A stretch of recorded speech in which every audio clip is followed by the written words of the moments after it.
بسم الله الرحمن الرحیم. زما نوم ایاز دی. تعلق مې د منکوټ سره دی او د پخپله باندې د وابډې سره تعلق ساتم. تاسو پته دی زمونږ ټوټلي ګراونډ نه بند دي. زمونږ چې څومره ګراونډ دی په سوات کې هغه بند دي.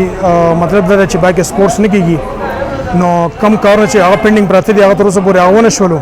که تاسو کتلی چې په ګراونډ چې دی په دې کې چې ماشوم فټبال کوي نو هغه د نشې تماشې هغه رکاوي هغه بچوي. نو چې ته کې زمونږ ګراونډ نه بند دي او هسپتالونه به مخامخ آباد وي. نو موږ دا خبره کوو چې زمونږ په خپل وجه د خود زموږ اکیډمي ده چې د هغې نه زمونږ انټرنیشنل پلیران ټورونه لګېدلي دي.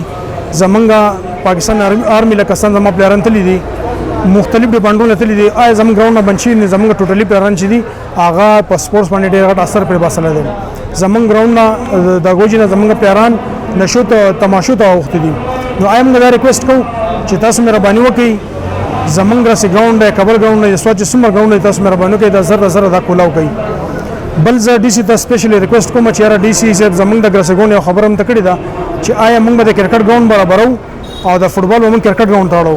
نو تاسو دا مهرباني وکړئ سبا له زمونږ او د کرکټ والا دا مسله چې دا زموږ کرکټ ګراونډ دی موږ به چې نه دا موږ ډي سي صاحب راکړی دا فټبال ګراونډ دی. آیا موږ به انتشار مسلې د مه جوړوو، موږ مسلې نه جوړوو، موږ به مسلې حل کوو. نو تاسو مهرباني وکړئ زمونږ د ګراونډ چې دي زر په دې کې 70% کار زموږ په فټبال په ګراونډ کې شوی دی. نو آیا مهرباني وکړئ 30% کار پاتې دی. نو دا مهرباني وکړئ زموږ د 30% کار چې دا مهرباني وکړئ د زر زموږ د ګراونډ چې دی دا جوړ کړئ او نور د خدای خاطر وکړئ زموږ په پلیرانو باندې رحم وکړئ. زموږ پلیران تباه شو، زموږ نه کول تباه او برباد شو. حدیث مور به څوک وي؟